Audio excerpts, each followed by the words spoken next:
igreja. Eu convido o Júlio César que faça a leitura do capítulo 9, versículo 1 ao 12, por gentileza. Apocalipse, capítulo 9, versículos 1 a 12. Versículo 1. E o quinto anjo tocou a sua trombeta, e viu uma estrela que do céu caiu na terra, e foi-lhe dada a chave do poço do abismo. E abriu o poço do abismo, e subiu fumaça do poço, como a fumaça de uma grande fornalha. E, com a fumaça do poço, escureceu-se o sol e o ar. Versículo 3. E da fumaça vieram gafanhotos sobre a terra, e foi-lhes dado poder, como o poder que têm os escorpiões da terra. E foi-lhes dito que não fizessem dano à erva da terra, nem a verdura alguma, nem a árvore alguma, mas somente aos homens que não têm nas suas testas o sinal de Deus. E foi-lhes permitido que não os matassem, mas que por 5 meses os atormentassem. E o seu tormento era semelhante ao tormento do escorpião quando fere o homem. E naqueles dias os homens buscarão a morte e não a acharão, e desejarão morrer, e a morte fugirá deles. E o parecer dos gafanhotos era semelhante ao de cavalos aparelhados para a guerra, e sobre a sua cabeça havia umas como coroas semelhantes ao ouro, e os seus rostos eram como rostos de homem. E tinham cabelos como cabelos de mulher, e os seus dentes eram como de leões. E tinham couraças como couraças de ferro, e o ruído das suas asas era como o ruído de carros, quando muitos cavalos correm ao combate. E tinham cauda semelhante à dos escorpiões, e aguilhões nas suas caudas, e o seu poder era para danificar os homens por 5 meses. E tinham sobre si rei, o anjo do abismo. Em hebreu era o seu nome Abaddon, e em grego Apolion. E o versículo 12, passado é já um ai, eis que depois disso vem ainda 2 ais. A pedido dos nossos expositores, farei uma leitura agora do livro Apocalipse, o Terceiro Caminho, de Rodrigues Leles, comentário do primeiro e do segundo versículo que foram lidos pelo nosso querido amigo. Então, continuando. Quinta trombeta. O vidente viu uma estrela caída do céu na terra, mas no parágrafo seguinte afirma que ele, e não ela, a estrela, abriu o poço do abismo. Quem, pois, abriu o tal poço foi um homem que objetivava no mundo, onde ele se reencarna, aquela estrela, ou seja, o seu espírito. Esse homem teve, na superfície do nosso planeta, o nome de Santos Dumont, o verdadeiro descobridor do aparelho que diminuiu o globo terrestre e que, tecnologicamente desenvolvido, transformou-se nos mísseis, graças aos quais o homem já começou a penetrar os espaços siderais. De todos os inventos humanos, com exceção das descobertas alusivas ao átomo, aquela semente lançada por Santos Dumont, volteando a Torre Eiffel e depois elevando-se do solo no 14 bis, mais pesado que o ar, foi o de maior repercussão do ponto de vista da vida e dos acontecimentos sociais. é que, em função dele, encurtando as distâncias, os homens começaram a se acotovelar e a terra transformou-se em um mundo só, facilitando as influências mútuas entre os povos nos seus costumes ainda evoluídos. O poço do abismo, significado de poço, é o reduto dos conhecimentos científicos do homem, sempre aplicados na sua grande maioria para o mal, como resultado da competição de uns contra os outros. Por isso foi que o fumo do poço, como o fumo de uma grande fornalha, entre parênteses, fornalha onde há obviamente o fogo dos sofrimentos, fecha parênteses, escureceu o sol, ou seja, as luzes das verdades de Deus, bem como o ar, o ambiente terreno em que se agita o homem.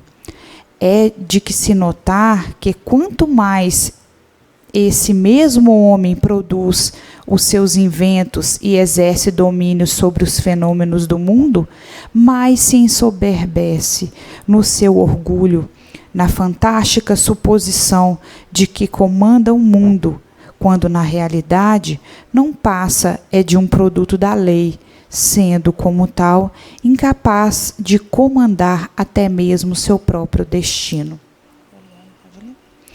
Não foi Santos Dumont evidentemente o único descobridor no campo da ciência, mas do poço, entre aspas, dessa mesma ciência, foi ele que, utilizando-se dos conhecimentos da física e de outros setores vigentes até então, extraiu o avião, que, fabricado industrialmente, transformou-se em gafanhotos para a terra, entre aspas. Escrito entre aspas. E como é óbvio, ao tempo da vidência, nada havia com que pudesse ser comparada a figura do avião, a não ser o gafanhoto. Assim como a serpente ou a víbora, biblicamente falando, destila e propaga o seu veneno contaminador do organismo social, também os escorpiões são assim considerados na vidência. Por isso, o trabalho do avião é comparado ao dos escorpiões, em função do intercâmbio intenso que propicia, na influenciação mútua, como dissemos, dos egocentrismos. Foi-lhes dito que não causassem dano à erva da terra, nem a qualquer coisa verde, nem a árvore alguma, isto é, os aviões não têm o poder de alterar as organizações humanas, quer vigentes, quer nascentes ou verdes ainda. Foi-lhes dado que não matassem os homens, isto é, que os redimissem, desiludindo-os da vida competitiva e egoística em que estão absorvidos, precisamente por não terem ainda o sinal de Deus em suas frontes. Aos escorpiões cumpre somente atormentar o homem mediante a permuta dos seus próprios venenos, pelo espaço de 5 meses. Como já explicamos no capítulo A Bíblia, o mês apocalíptico é de 30 anos. Será, pois, de 150 anos o período das permutas maléficas propiciadas pelo avião. Contando-se tal período a partir de 1906, quando se alçou do solo com 14 bis, o mais pesado que o ar, ele terminará no ano 2056, indicando o fato que naquele ano a humanidade já terá ingressado na construção de uma civilização fraterna. Entretanto, o 14 bis já é um resultado, não uma causa. Como mais pesado que o ar, ele é a causa, mas como simplesmente aparelho voador, ele é a consequência do balão dirigível com o qual, anos antes, Santos Dumont contornou a Torre Eiffel. A diferença entre o dirigível e o avião reside simplesmente na colocação dos planos de sustentação, que são as asas, no complexo que o grande inventor já havia descoberto. Aquele período, pois, tanto que pode ser considerado como determinando em 2056, como nos anos 2051, 2052 e por aí assim.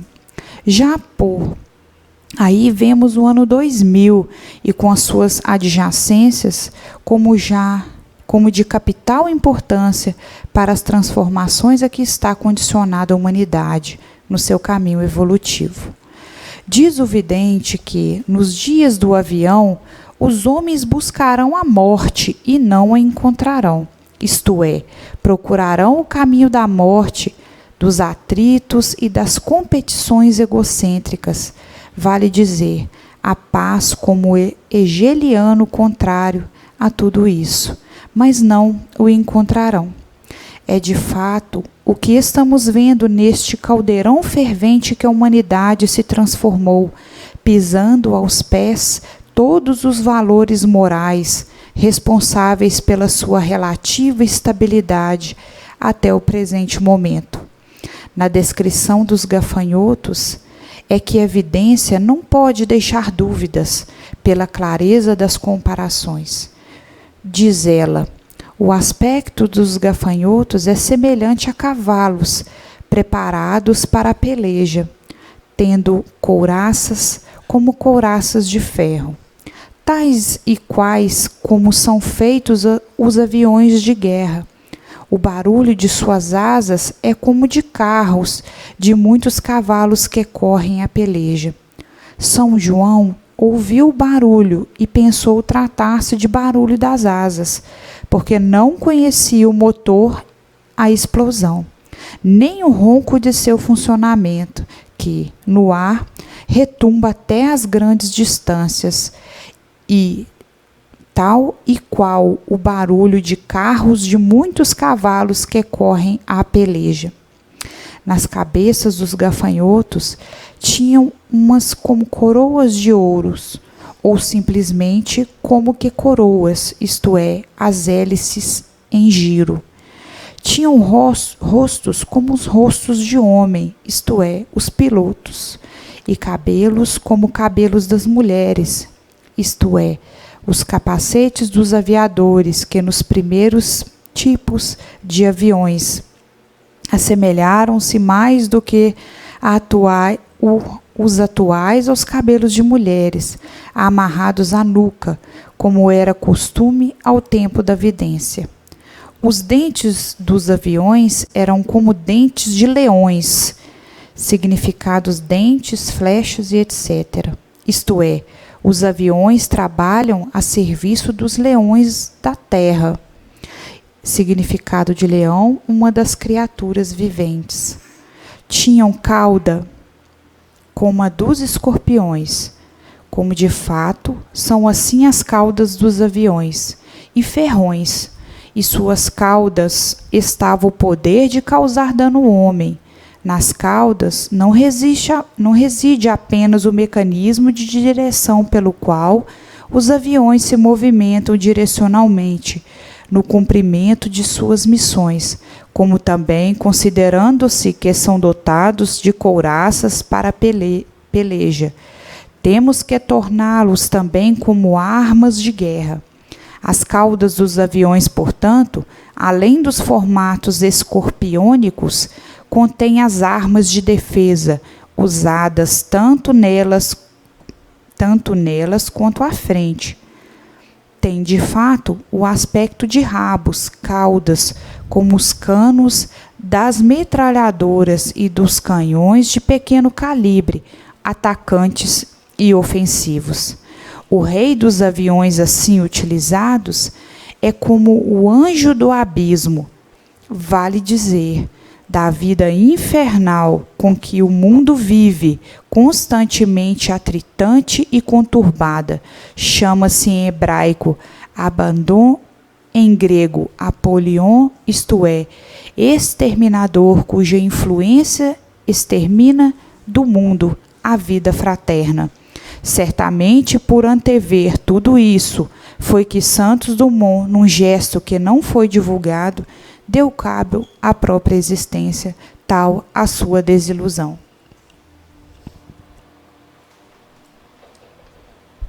Bom dia para todos.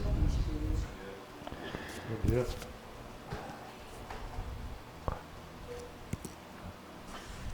Podem descer do voo. O avião estacionou.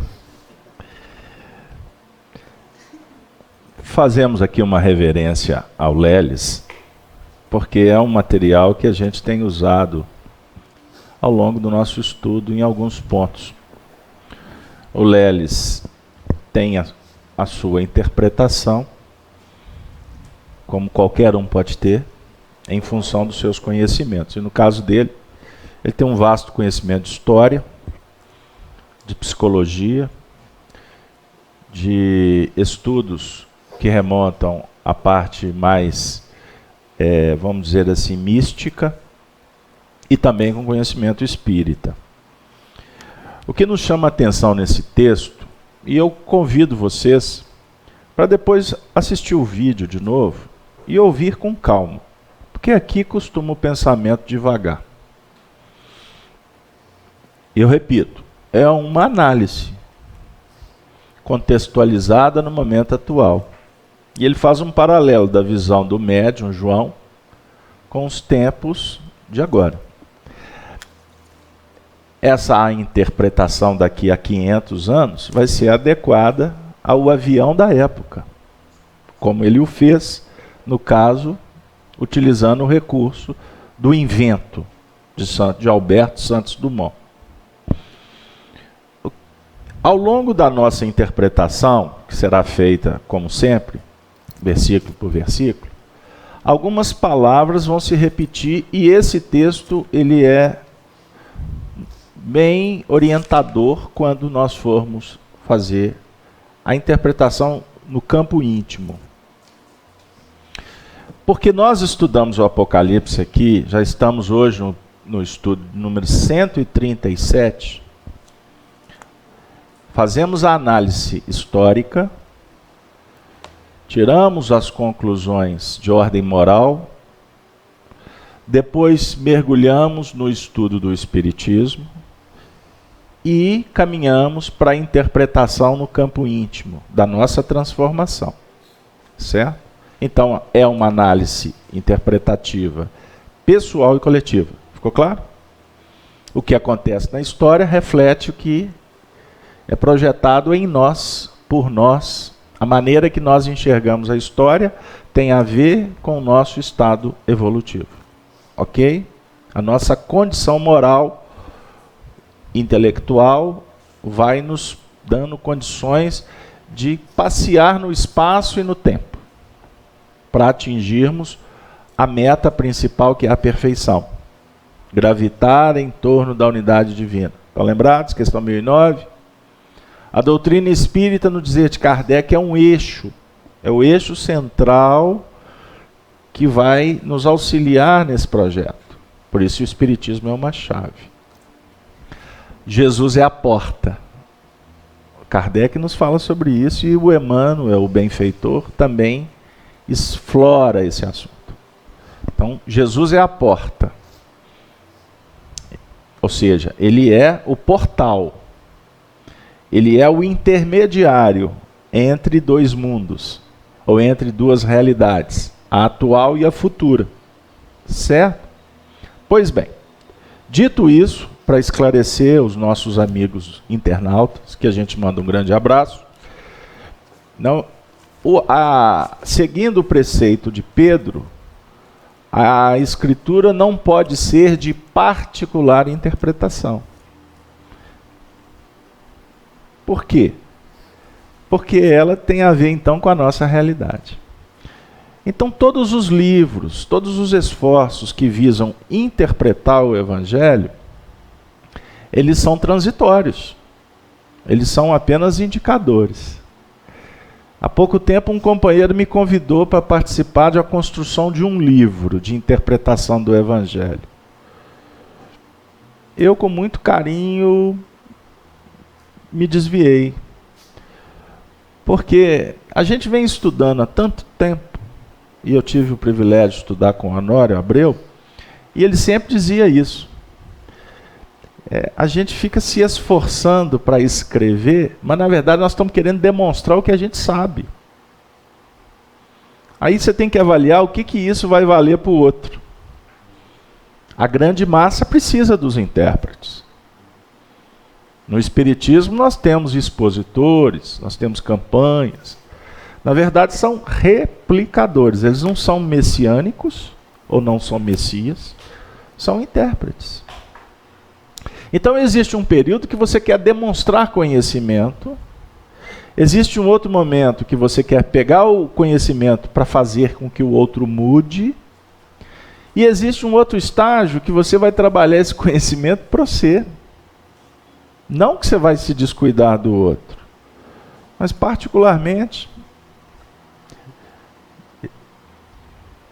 não é que, com todo respeito, carinho, não estou mais na fase de ficar querendo convencer alguém a interpretar o Evangelho ao meu modo de ver. Então, o papel com Kardec é dizer o seguinte: o Espiritismo é esse aqui. Então, a gente favorece o conhecimento espírita. Nós vamos falar da ciência, da teoria moral espírita, para que cada um tenha a sua chave e interprete da sua maneira. Dito posto, perdoe a introdução, porque sempre quando a gente inicia um capítulo, vocês já perceberam que a gente faz uma abrangência. Vamos trabalhar nesse nível. Pois bem, alguns comentários do Leles podem ser utilizados aqui por nós como recursos. Então, por exemplo, quando ele se refere ao avião, ele também está dizendo sobre os inventos humanos. Ele está falando da nossa criatividade. E assim foi construída a história. Certo? Aí ele define o seguinte, que o invento máximo humano foi o avião. Naquele período, certo?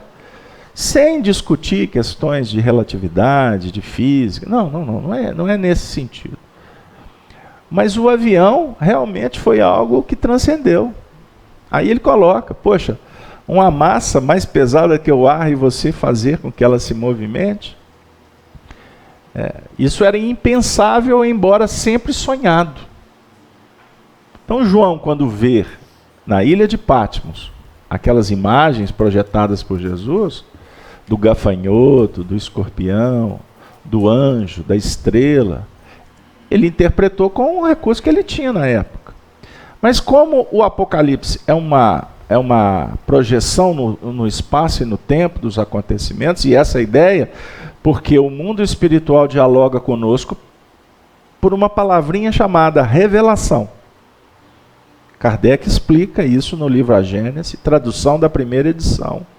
Vocês encontram aí para comprar na internet, nas livrarias, na edição da FEAL. FEAL é a única, melhor dizendo, a FEAL e a CELD são as únicas que traduzem a primeira edição conforme Kardec deixou. As outras é quinta edição que foi modificada. Kardec diz aqui que a revelação, ela é a projeção luz para auxiliar o homem a caminhar em busca do conhecimento. Sair do seu habitat, da sua condição, para evoluir. Então você pode evoluir pelo conhecimento, que é o mais indicado, como também nós somos encaminhados, muitas vezes até de fora para dentro, para o progresso, pela dor. Eu abri aqui por acaso, confesso que eu ia procurar outra coisa, mas estava marcado aqui um antigo, uma marcação.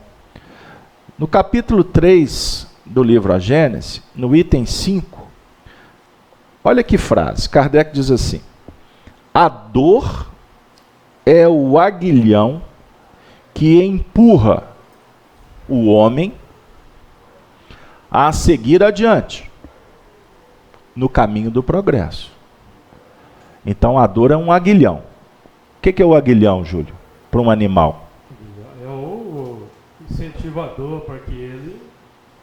Onde fica posicionado o aguilhão num boi, por exemplo? Olha, eu estou me recordando aqui, eu sei que o boi ele tem aqueles implementos ali, mas eu não recordo. Fica nessa região lombar e no pescoço, para que ele não saia do roteiro. Então são ferros, são ganchos, para ele seguir adiante. E a palavra aguilhão nos fala de Paulo de Tarso, não fala?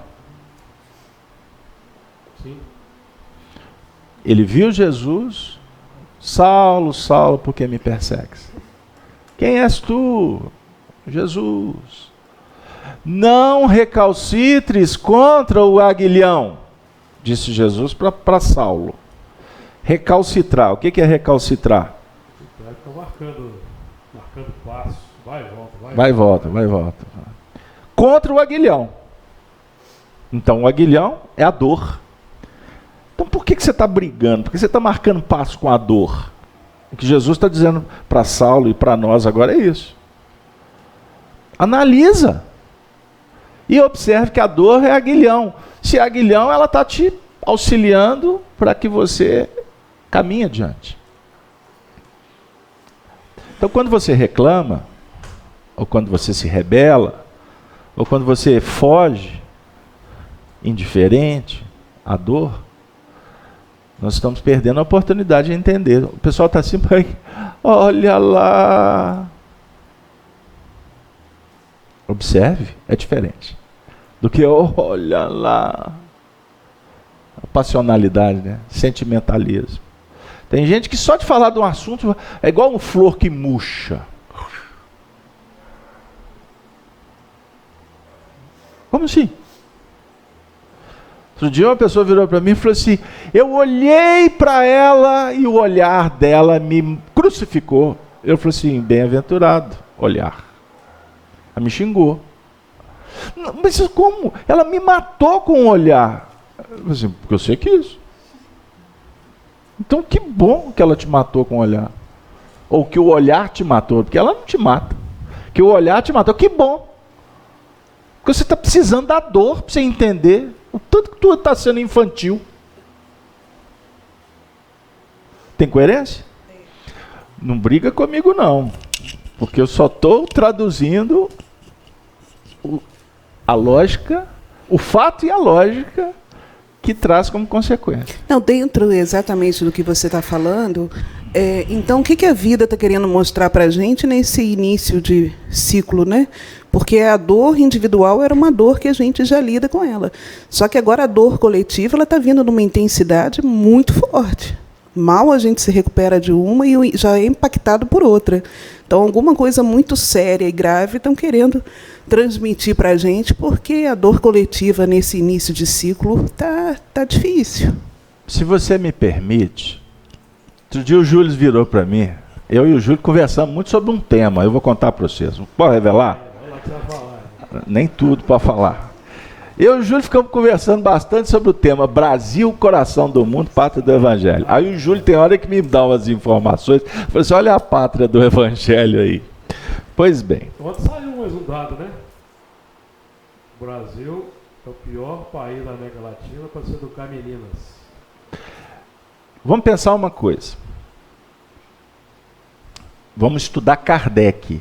Porque se a gente ficar só na constatação do que temos aqui, nós vamos morrer. Aí nós vamos para essa vibe da Cláudia. Mas cada vez piora. Se a gente estudar esse livro aqui, com calma, Kardec vai dizer o seguinte: se nós não pautarmos o horizonte da nossa evolução no mundo espiritual, nós estamos lascados. Porque o que está acontecendo? O processo de transição, conforme Kardec, repito, porque temos muitos autores falando de transição, muito distante do que Kardec ensina. Tá? Então, Só para vocês terem ideia, tem gente que fala de transição dando data que vai acabar. O Lelis está falando aqui de 2056. E tem gente preocupada com guerra mundial. Se você está preocupado com guerra mundial, você não estuda Kardec. Primeiro, se vai acontecer ou não, não nos interessa quanto à minha transformação moral. Ah, mas vai afetar a bolsa, vai faltar dinheiro, meu filho. Se acontecer, está escrito nas estrelas. Você vai sofrer por isso? Pois bem. Mas não dá para dissociar. Então tá. Não dá, na verdade, isso é uma justificativa para dizer o seguinte: você está focada só nos acontecimentos terrenos. Por quê? Está havendo um processo de emigração e imigração de espíritos. Kardec fala que estão chegando espíritos que, na verdade, já passaram pela expiação no mundo espiritual e estão retornando com compromissos de mudanças. Só que a gente não vê as mudanças com consequências no tempo nosso. Isso vai se ampliando, de uma forma gradativa. Kardec fala que, nesse processo de transição, uma geração nova vai se comprometer com a justiça, com o equilíbrio. Se a gente avaliar os pontos positivos dos nossos tempos atuais, os meninos hoje com 4 anos de idade têm um senso de ecologia, de sustentabilidade, muito maior do que a gente. E eles não têm informação ainda sobre isso, não. Escutou lá, economiza água. Um amigo me contou. Ele estava lavando, né? Antigamente tinha esse conceito de lavar a passeio. Como lavar a passeio? Você não lava a passeio. Na verdade, você está molhando a poeira. Você está molhando a poeira. Depois que ela secar, ela vai soprar de novo. Resumindo, ele estava lavando o passeio. A netinha dele, de 4 anos de idade, falou: vovô, o senhor está gastando água. Ele virou para mim, me contou e falou para ela assim: vai para dentro, menina. Aí continuou a lavar. Depois é que ele falou assim: meu Deus, que vergonha. Mas, vamos voltar para o avião, porque o avião fala da internet e nos ajuda a entender esse processo. Então, o que a Cláudia disse é que as coisas estão piorando. Na verdade, as coisas não estão piorando. O que acontece é que se tem mais informação que tinha antes. É só isso. As doenças, elas modificam com o tempo. Então, hoje nós temos a epidemia da depressão. Sempre houve depressão. Mas hoje, nós temos mais informações do que vem a ser depressão. As pessoas antigamente morriam de depressão, não sabiam que era depressão. Um exemplo. Suicídio. Nós estamos falando, quinta-feira eu falei sobre o aumento do índice de suicídio. Kardec está falando disso aqui. Que no processo de transição, o mal, na verdade, ele vai ser mais compreendido. Tudo bem que, quando fala-se índice, nós podemos associar ao aumento de população. Então, hoje nós temos 7 bilhões. Na década de 50, se eu não estiver errado, havia uma população de 2 bi. 2 bi. Então, de 50, ou seja, 70 anos, a população de 2 bi passou para 7. Significa o que em doutrina espírita? Que o mundo espiritual, em tese, tá? Isso é em tese. E deve ter espírito que fala isso. Ah, porque esvaziou o umbral. Isso é uma opinião sua. Você pode até ter esvaziado a região que você frequenta, mas e as outras? Você está falando, o espírito tem uma visão desse tamanhozinho. Como que eu vou falar que está esvaziando o umbral? Se existe uma relação dos mundos, olha para vocês verem. Pode até estar esvaziando o umbral, tá, Cláudia? Eu não estou falando que não está, Regina. Eu não estou dizendo que não está. Eu só estou contestando uma afirmativa peremptória que o espírita consciente põe o pé no freio. Vai devagar. Mas estão chegando espíritos de outros mundos. Como espíritos que estão aqui estão indo embora. Sim. Não é isso, Júlio? Eu brinco com o Júlio sobre o Brasil Coração, porque tem um ufanismo, né, Júlio? Tem ufanismo. Aí tem espírita que, olha, já estão... Já fizeram até o Emmanuel reencarnar para ser presidente do Brasil, como se o Emmanuel fosse o doutor. Eu pergunto, será que o Emmanuel ia dar conta lá de Brasília? Isso é viajação na maionese. Mas a internet, se a gente for avaliar, ela hoje tem um efeito muito maior do que o avião. Mas o avião, na época, foi a maior invenção. Encurtou distância. E se encurta distância, essa informação que supostamente a gente valoriza, que as coisas estão aumentando, mas não é que estão aumentando, é porque a gente está podendo deslocar, a gente está podendo ter... O conhecimento está sendo fomentado. E aí, trazendo para o campo íntimo, se nós temos mais conhecimentos hoje, significa que você pode hoje identificar uma mazela, uma doença, uma imperfeição, que antes você não identificava. Está correto, Luiz? Você, eu, todos nós. Você lê lá um artigo do nada, olha, comer isso aqui é um problema. Mas eu comi isso a vida toda. Agora, cuidado com a internet, viu? Daí a gente fica o tempo todo pesquisando e um monte de notícia mentirosa. Fake news. Cuidado. Mas é fato que o conhecimento, ele vai nos garantindo muitas coisas importantes. Agora, outra coisa para concluir, que o Lelis chama atenção, é sobre as datas que a gente vai falar.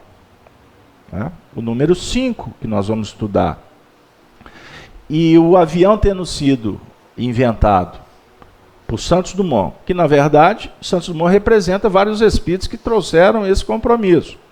Aí tem a discussão se foram os franceses, se foram os americanos, isso não interessa. O Santos Dumont simboliza. Ele simboliza o invento. Isso se deu em 1906. Então está falando aqui do número 3, que na verdade é o mês apocalíptico, ou o mês da escritura, que são 30 anos. Então se você multiplica o 5 vezes 3, dá 150 anos. Por sinal, esse livro está fazendo 150 anos. 150 anos. E aí o Lelis fala do ano de 2056. E o Emmanuel sempre se refere a esse número. Porém, o Emmanuel fala 2057. Então essa data, ela é emblemática. E como as nossas necessidades, pelo conhecimento adquirido, vão aumentando, isso sim, Cláudia.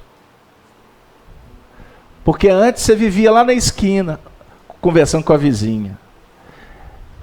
Fez o almoço, e agora? Não tem nada para fazer, vamos conversar. Ficava jogando conversa fora, né, na esquina. Os homens sentavam lá na praça, cigarrinho de paia. Jogando dama, né? Jogando carteado. Tinha o que fazer. Só um dado rápido. Tem uma outra convergência aí que é dos achados, dos estudos de Newton sobre a Apocalipse, que ele aponta o ano 2060 como sendo uma data de um acontecimento importante. O Júlio está com som baixo. Existe uma convergência. Então, efetivamente, esse período aí, 2056, 2057, 2060, nos cálculos de Isaac Newton, 2057 nos cálculos de Emmanuel, porque são 200 anos da codificação, e 2056 do Lelis, então aí existe um dado significativo, porque é uma convergência. Então, nós podemos aí ter realmente um apontamento de um ciclo que se inicia. E como chave, o Espiritismo vai nos dar a oportunidade de mergulhar no abismo. Então o tema hoje qual que é o tema hoje? A chave do abismo.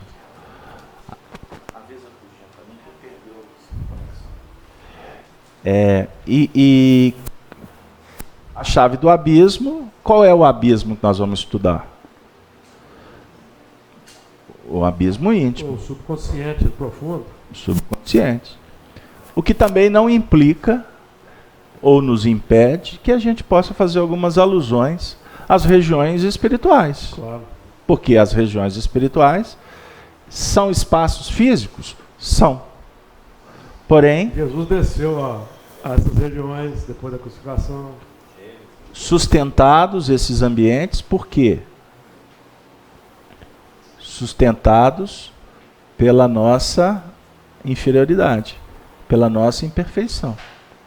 Então, quando nós estamos vibrando em faixas, nós estamos sustentando, nós estamos frequentando estes ambientes espirituais, que são morais. O mundo espiritual é o mundo moral. Agora, qual a moral adotada? A da justiça? Da fé cega? Ou da justiça com cheiro de violência, né, para me ser mais claro? Ou o ambiente, ou a morada espiritual da justiça divina e do ambiente fraterno? É mundo moral. Então nós vamos nos deparar com a nossa realidade a partir de um trabalho que a gente pode fazer de compreensão das nossas condições atuais. Ok? Pois bem, que introdução, hein? Metade da reunião. Nós vamos agora, então, focar no primeiro versículo. E nesse primeiro versículo diz assim: e o quinto anjo tocou a sua trombeta, e viu uma estrela do céu que caiu na terra, e foi-lhe dado a chave do poço do abismo.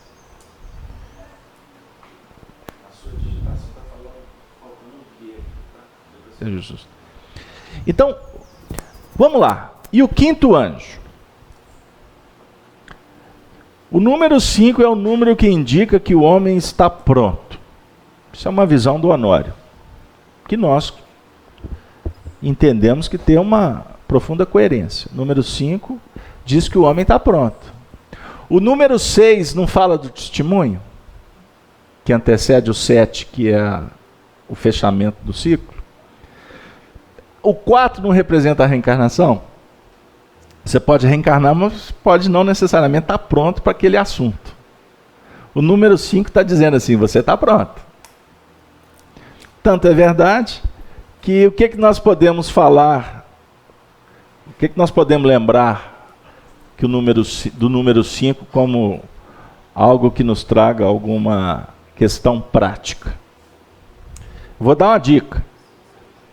5 sentidos: tato, olfato, paladar, audição e visão. 5 sentidos. Você está pronto para usá-los. E preparando para usar o sexto.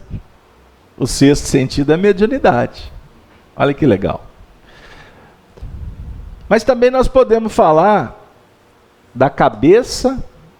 Nós temos a cabeça, tronco e membro, né? Uhum. Então nós temos a cabeça, 2 braços e 2 pernas.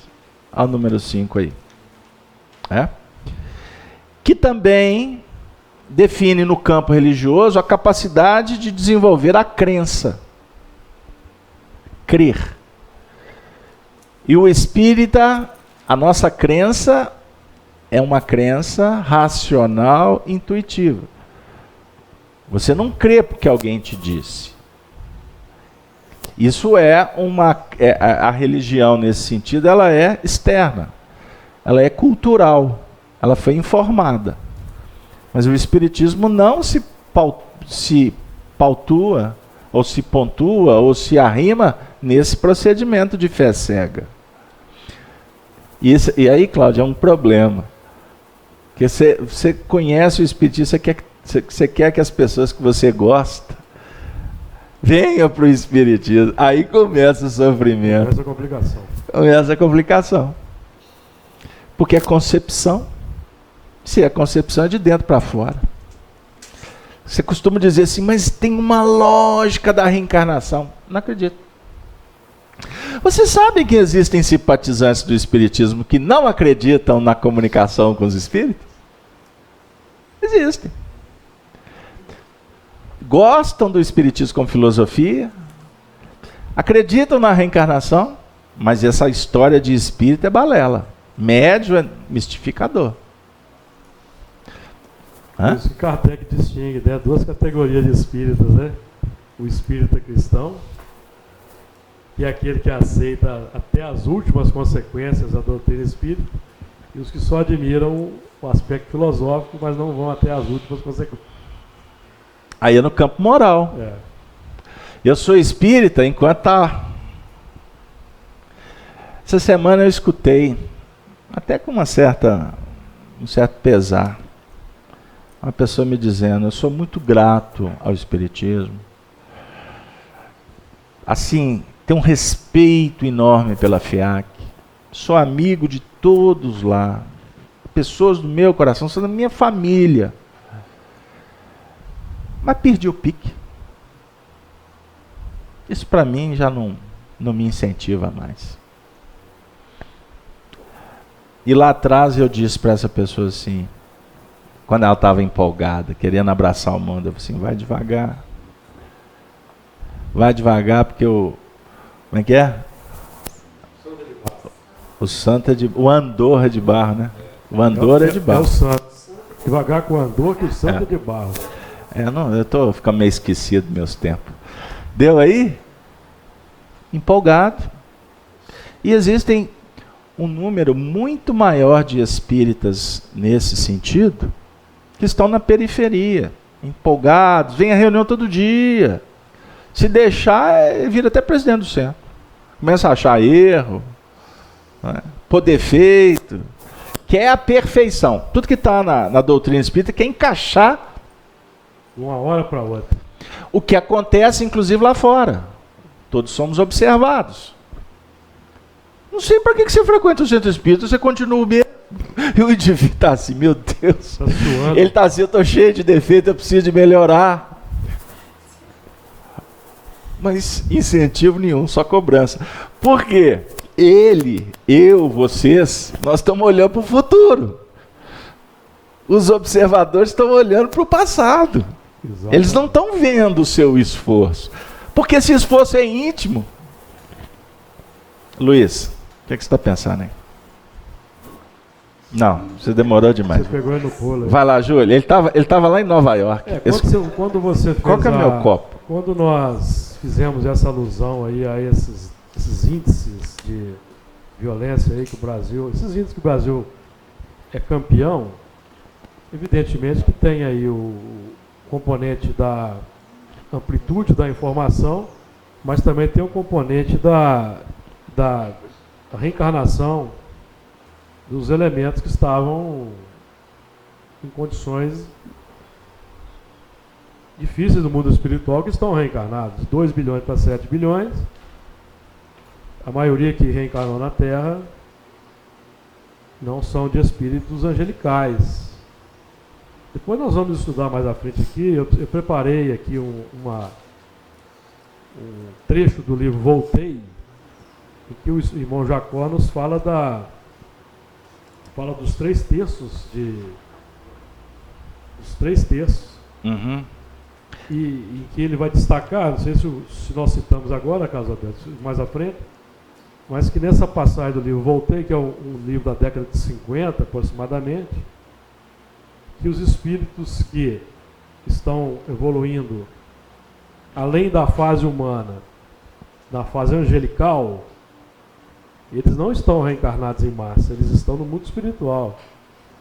Os que estamos reencarnados em massa somos os que transitamos da irracionalidade para a inteligência, da inteligência para a razão e da razão para a humanidade.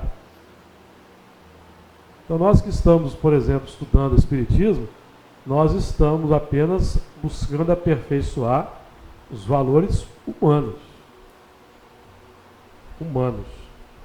Porque os que evoluem, os que estão na faixa entre a humanidade e a angelitude, estão no mundo espiritual, em esferas mais altas. E é muito importante então nós termos, porque nós estamos fazendo um diagnóstico, nós estamos vendo o que acontece quando, na nossa intimidade, preponderam os valores instintivos. Aliás, Allan Kardec trata disso a Gênese no capítulo no último capítulo da Gênese, quando ele analisa o estágio da humanidade, os que estão reencarnando, os que vão reencarnar, os que estão partindo, os que estão chegando. Lá no último capítulo da Gênese da 4ª edição, a geração nova. É muito importante, nós estamos fazendo o diagnóstico e o nosso trabalho de espíritas nós não podemos mais estarmos inseridos nesse contexto, incentivando ou dando corpo a esse contingente, e pelo contrário, embora nós sejamos vistos como complexos, como você mesmo acabou de dizer, o nosso esforço é de dar exemplo. O exemplo é que vai sensibilizar. Sem dúvida. Então esse é o trabalho. Então a capacidade de operar, de identificar é o número 5. Como fez Noé. Noé, no Antigo Testamento. Noé tinha a idade de 500 anos quando gerou seus 3 filhos, Sem, Cão e Jafé. Indica autoconhecimento. Então quando a gente vai no Antigo Testamento e ele lê, Noé tinha 500 anos, como é que podia viver 500 anos? É simbólico. É o número 5 aqui. E quando atinge esse estágio de estar pronto, ele vai produzir. Então vamos dizer que nós temos, com a média de idade de 75 anos, 3 fases na encarnação. Até os 25, até os 50, até os 75. 3 fases didáticas aqui. Até os 25 é nascimento, crescimento, preparação. Não é? Você vai se organizar com o seu corpo, você vai se preparar para a sociedade, você vai estudar, você vai se socializar. Não é? Então é infância, juventude. Não é? Aos 21 você adquire maturidade, maturidade legal, né? Então 25 aqui está dentro desse contexto. Então é a fase da preparação, da construção. Dos 25 aos 50 é a fase da produção. É o número 5 aqui. Você vai produzir, você vai reproduzir, você vai trabalhar intensamente, você vai, não é, ser cobrado, você vai, enfim. Aí, então, a primeira fase é a fase da montagem. A segunda fase, da produção. E dos 50 aos 75, se a primeira fase é montagem, a última fase é a fase da desmontagem. Aí tudo começa a mudar, cair. O que está em cima vai para baixo. Hein? Não é assim? Para que haja... Então é o número 3 aqui. Sem, Cão e Jafé. Então, pegaram aí? E esse último estágio, dos 50 aos 75, na verdade, é o início, desmonta aqui na Terra, mas você começa a montar para o mundo espiritual, para a sua desencarnação, para a sua chegada no mundo espiritual. Então, aos 50, você adquire você vai iniciar a etapa da maturidade verdadeira. Não é caminhar para a velhice, não. É maturidade. Aliás, tem uma informação que na Itália agora é considerado a velhice, ela se inicia aos 75 anos. Antes era 65, agora já pulou para 75. Quer dizer, as pessoas estão caminhando para essa fase e vivendo ela com muito mais intensidade do que vivia-se antes. O que naturalmente, com a perspectiva do aumento de vida, né, daqui a um tempo isso vai modificar. Tá? Então a gente, por exemplo, vê na Revista Espírita, Allan Kardec publica textos que falam sobre mundos mais evoluídos. do que a Terra. E nesses mundos, a média de idade é 200 anos. Os homens são mais altos, crânio maior, cérebro maior, inteligência mais ampla. Olha que barato. Como é que está se tornando o biotipo humano? Lembram lá atrás com a eugenia, que surgiu no século XIX, né? E depois já atingiu a parte complicada com os alemães, com os nazistas, do tipo perfeito, né? A raça pura, e é a ariana. Vocês sabem que nosso contexto de raça planetária, a nossa raça é a ariana? É a raça que vai dominar, vai predominar. E essa raça ariana é que Jesus cuida, que está convidando a raça ariana para a conversão ao Evangelho, como aconteceu, por exemplo, com Paulo de Tarso, Maria Madalena, Santo Agostinho. Os testemunhos da história das grandes mudanças está falando sobre a conversão do ariano para um contexto de socialização cristã evangélica. Pegaram aí? Não socialização apenas no campo humano, com a visão de igualitária no seu sentido material, mas é uma visão do social cristão em termos de espiritualidade, sabendo que tudo que acontece aqui são apenas nós temos oportunidades em estágios determinados para a nossa evolução. Sem, Cão e Jafé. Está aqui um símbolo, que também, Sem, Cão e Jafé, que são os 3 andares da Arca de Noé, fala para nós sobre a nossa casa mental, Vânia.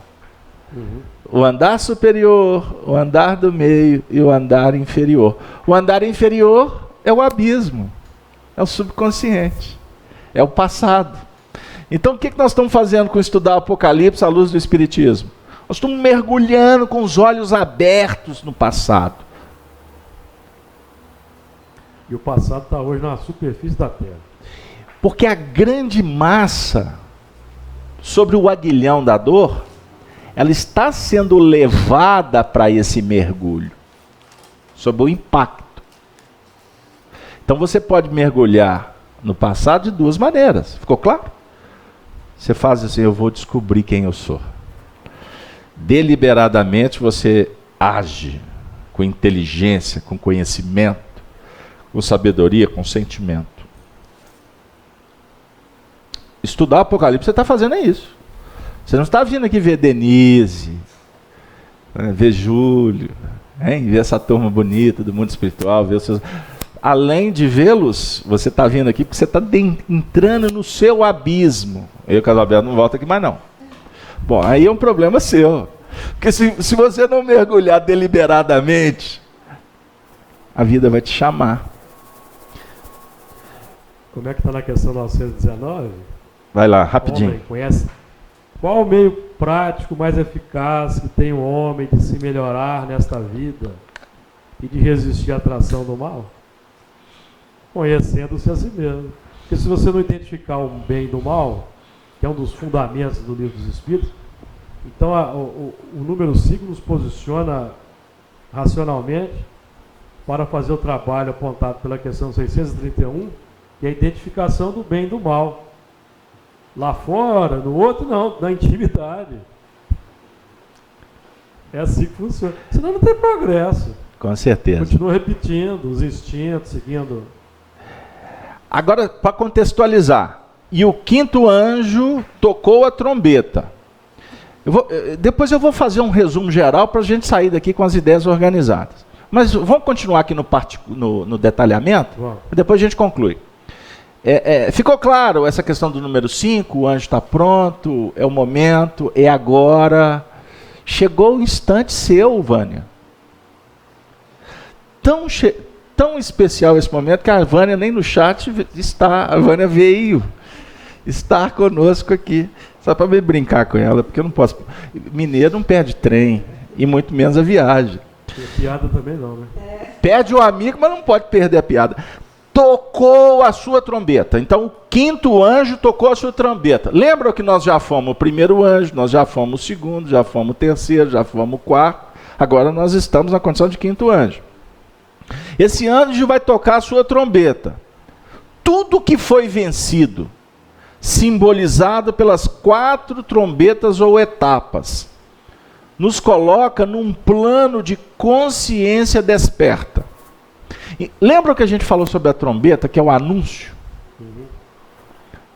Nós estamos anunciando as nossas conquistas.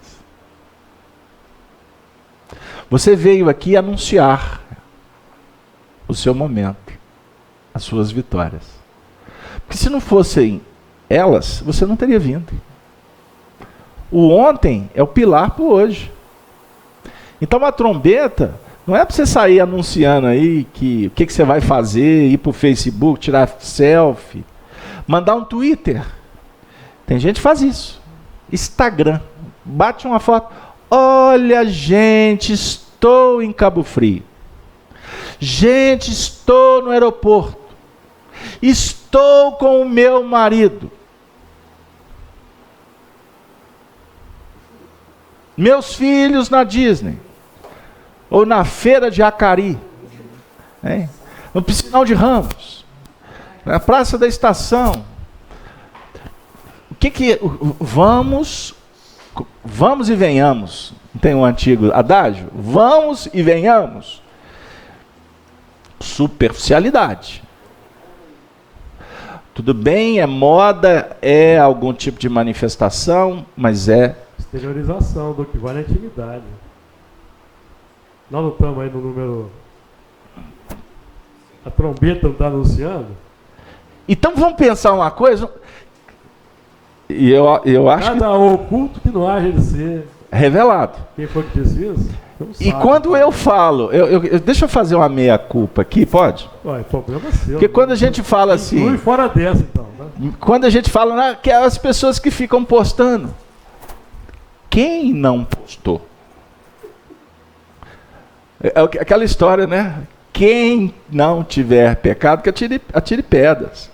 Então, na verdade, nós não estamos falando dos outros, nós estamos falando de nós mesmos, certo?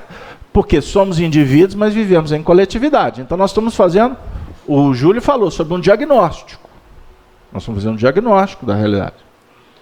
A gente sabe que toda novidade, ela vira uma moda e daqui a pouco tem o uso e tem o desuso. É da lei. Você monta, você produz, depois você desmonta. Não tem uma história assim?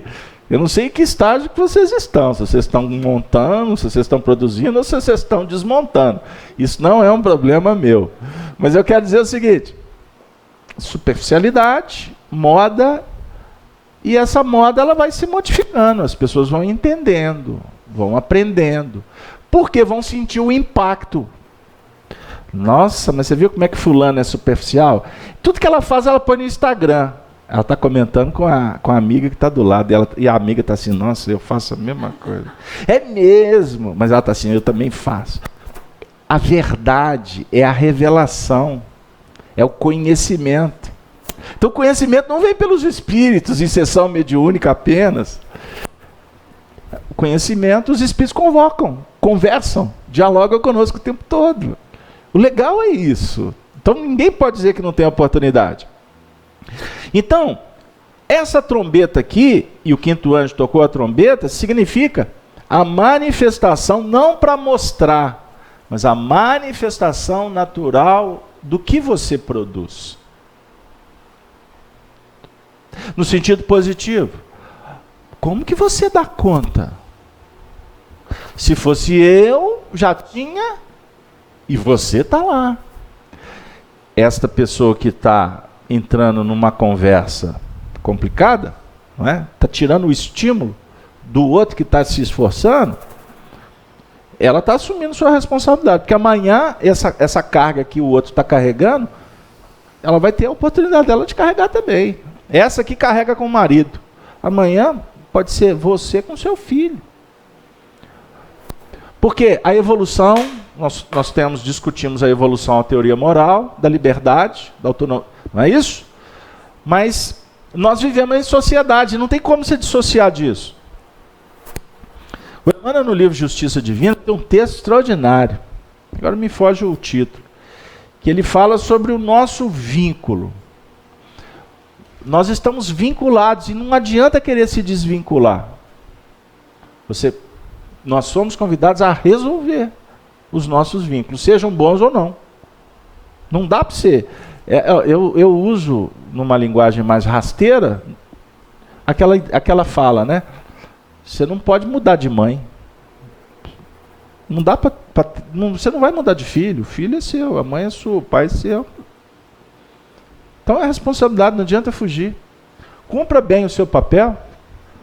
Óbvio, prudência, fazer diante da lógica, da justiça, da bondade, da caridade, guardando limites, definindo responsabilidades, que é o desafio nosso do dia a dia. Então, isso para nós é muito importante. Consciência desperta. A ideia é essa. Então o quinto anjo tocou sua trombeta e viu uma estrela que caiu do céu, que do céu caiu na terra. Vocês observaram aqui esse texto? Que o quinto anjo toca a trombeta. Mas na verdade, não é ele que desce na terra, que cai na terra, é uma estrela. Olha a imagem. Então você está identificando que uma estrela está caindo na terra. A estrela, na verdade, é a disposição operacional. Não é mais a que trouxe o pedido pelo conhecimento teórico, as informações. Não está falando de conhecimento. Está falando de disposição de fazer o trabalho.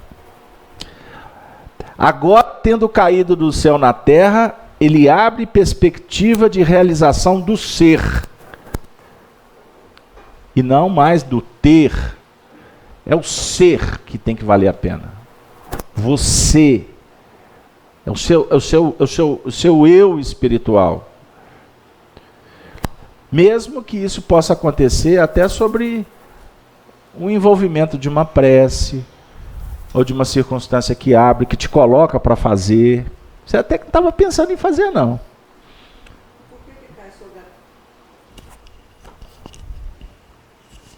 E por que cai sobre a terça parte dos rios? Aí você já adiantou, né? Não, aí não adiantou, não. Aí você voltou na semana passada. É no capítulo 8º, a quarta, tá. A estrela... Desculpa. Não, mas não tem problema. Porque o contexto ele só vai abrir outro parâmetro.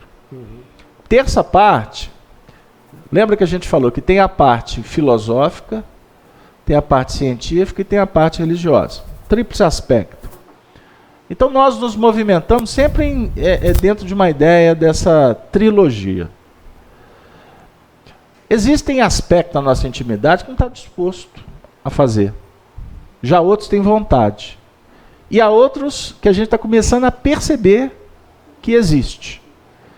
Então costuma essa estrela, ela cair sobre a terça parte que está em estado de inanição, de treva.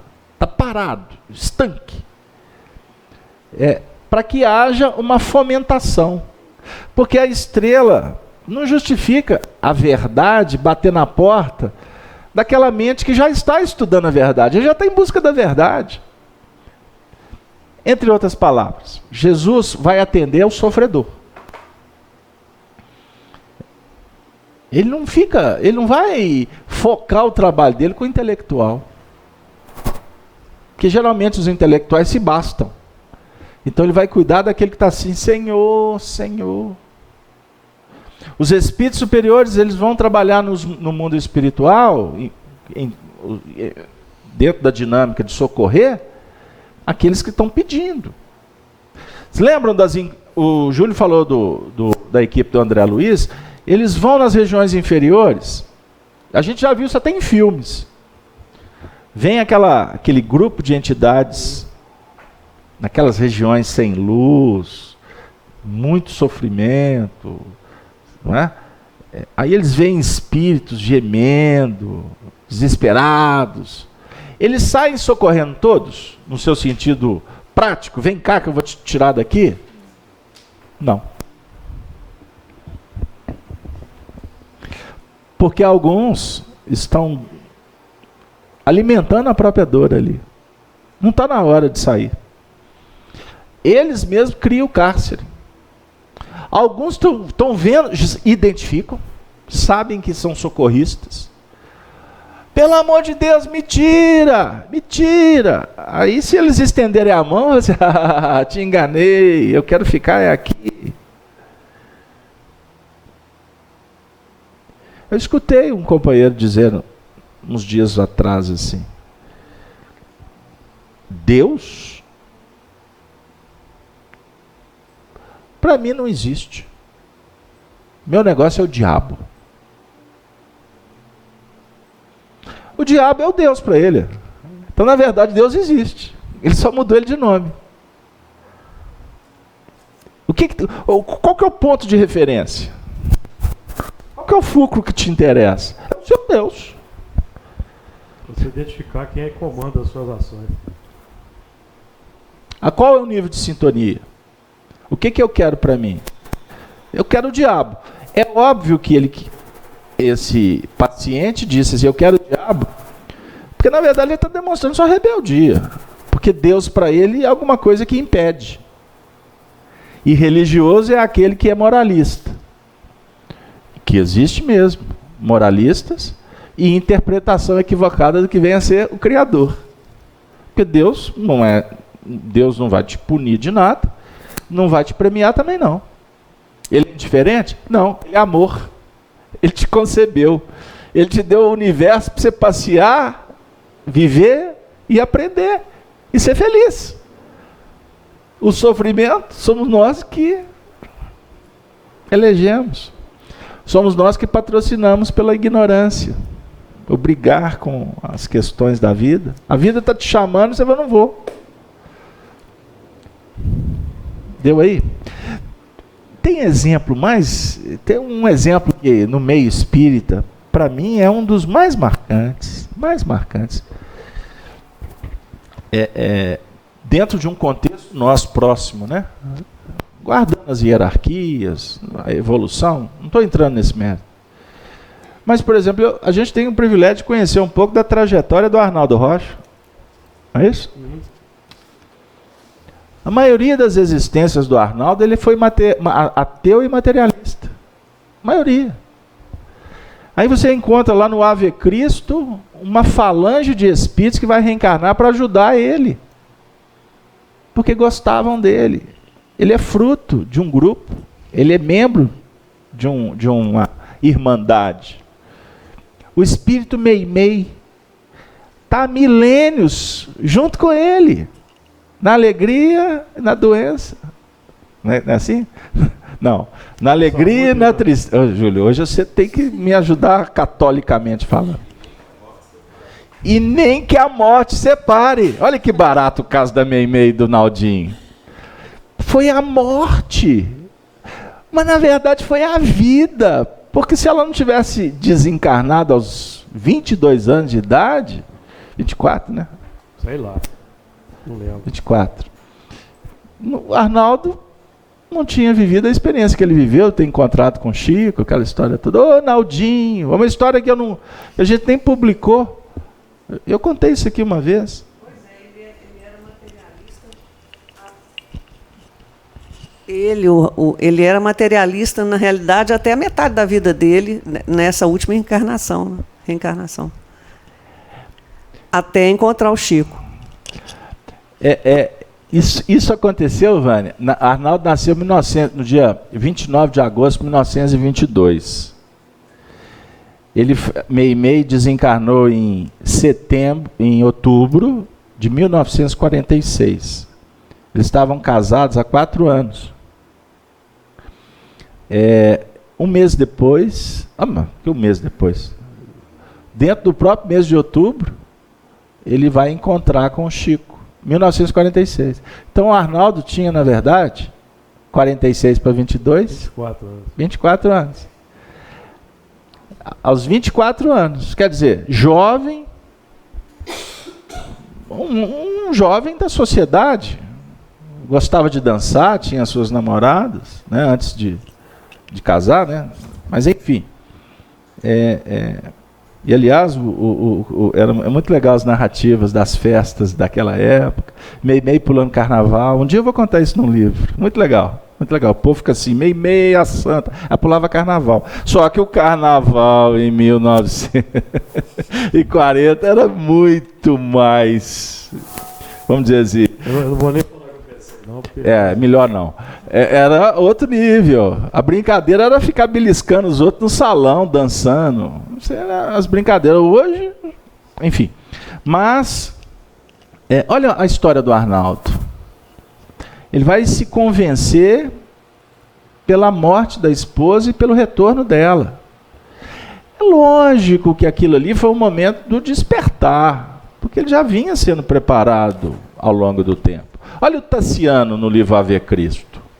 A última cena é ele morrendo, né, no fogo, sendo martirizado. Do lado de uma criança, Quinto Celso, porque ele ficou cego, Tassiano, né? O Quinto Celso que guiava ele já numa situação difícil.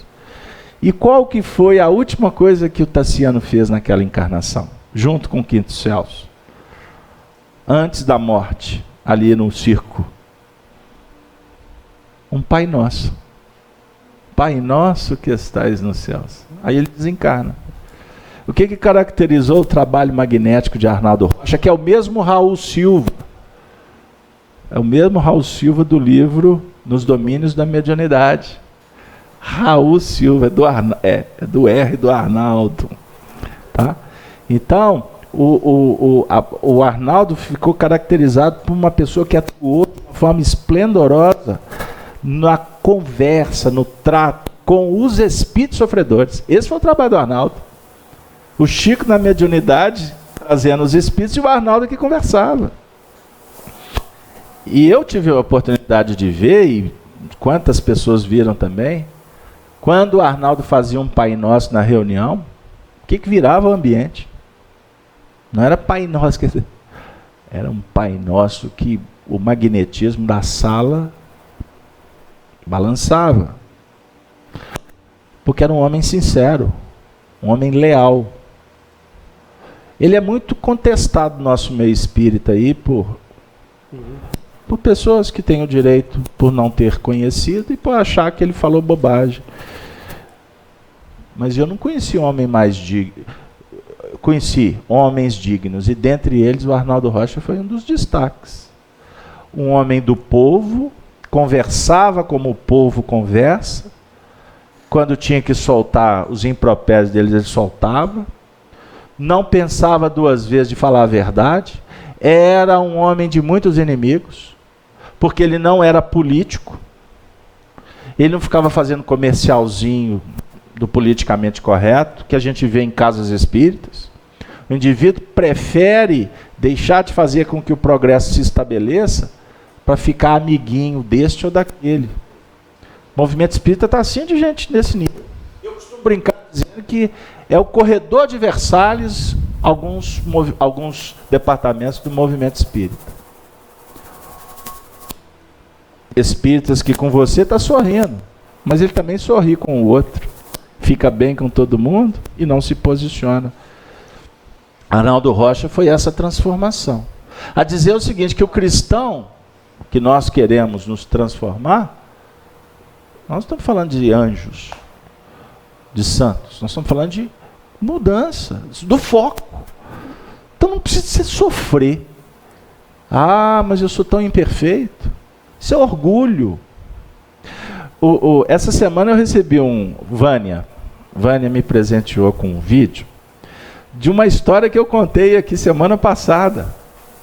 A história do sobrinho do Chico, Emmanuel Luiz, que Geni Xavier, a mãe, teve um problema psiquiátrico e foi internado no Hospital Galba Veloso aqui em Belo Horizonte. Ficou 2 anos internada. Na primeira vez, né? Porque ela Essa recorrência levou até os últimos momentos. Ela desencarnou aqui no abrigo Teresa de Jesus, em Sabará. E aí, quando ela ficou doente, ela era viúva. José Cândido Xavier tinha desencarnado. E eles tinham um filho paralítico, com muitos problemas, e a criança chorava. Aí o Chico, vendo aquela cena, aí ele muito consternado e chorando também, Chico chorava mesmo. Porque ele fazia muito o movimento da empatia, né? Ele se colocava no lugar do outro. E por ser muito emocional, e Chico chorando, aquela coisa toda. Aí o Emmanuel, depois de um tempo, apareceu e perguntou por que estava acontecendo. Eu gosto muito dessa história. A história é boa, né? O Emmanuel nunca já chega com... Ele sempre, o que está acontecendo, meu filho? Porque teve uma vez que o Chico perguntou, o senhor não sabe? Ele disse, não, eu ando muito ocupado do mundo espiritual. Ele já chega fazendo um ajuste, né? Ou seja, menos. O que está acontecendo? Aí ele contou. Ele disse, muito bem. Olha, eu com todo respeito a você, o seu sentimento com a sua família, mas para mim você está chorando por orgulho ferido. Aí discursou, aí o Chico, com aquele jeito dele. Não, aí eu concordei com ele, porque o que ele falou era fato. Mas ela é minha irmã. Ela é minha cunhada. E olha a criança chorando, Emmanuel, Luiz. Muito bem, meu filho. Você está internando ela, porque isso foi na porta do Hospital Galba Veloso. Tem uma praça em frente, Chico estava sentado nessa praça. No vídeo ele não conta esse detalhe, não. Ele estava sentado na pracinha, uma pracinha muito agradável ali na região de Santa Efigênia, né? Aí o Emmanuel disse assim, pois bem, eu nunca tive notícia que você veio chorar aqui na porta do hospital pelas outras irmãs que estão aqui. Aí ele fala assim, seguindo a métrica, né, a réplica, a dor dos Xavieres não é maior do que a dor dos Pires, dos Almeidas, e etc, etc, etc. Essa é uma casa de Deus, ela está acolhida. Né? Aí o Emmanuel falou assim, pois bem, já que você está chorando, vamos imaginar o seguinte, a reencarnação é como se fosse o Ministério da Justiça. Nós viemos aqui para cumprir o processo ou para rasgar o processo? O Chico devia pensar assim, conversar com ele é meio difícil, né? Por mais que você corre, ele pega a gente lá na curva, com muito carinho, com muito respeito. Mas é a lógica dos fatos. Por isso, amigos, Denise está querendo se manifestar e o tempo está acabando. Eu gostaria de agradecer o pessoal do chat. Hoje a gente teve uma audiência bem bacana, como todos os sábados. Mas pelo tempo transcorrido, tinham 3 pensamentos aqui de alguns irmãos. Dá tempo de eu... Cita só o nome deles, que eu vou fazer antes de citar o nome. Vamos fazer um trato. Porque o último aspecto do versículo é, e foi-lhe dado a chave do poço do abismo. Esse será o tema, se vocês concordarem, da próxima semana. A chave do abismo. Qual que é o título hoje? Ou seja, não cumprimos o prometido. Então, semana que vem, nós vamos colocar o tema, o poço do abismo. Aí nós vamos lá para dentro, porque a chave, nós já destrinchar mais aqui. Então, semana que vem, nós vamos no poço do abismo, pode ser? Porque, na verdade, ele já vai fazer a conexão com o versículo seguinte. Pode entrar no segundo já. Ó. Porque, olha aqui, e abriu o poço do abismo e subiu o fumo do poço. Ou seja, o final do primeiro versículo já é a tônica do versículo 2. Ok? Então o Júlio lembrou bem aqui. Pode ser? Aqui, mudei.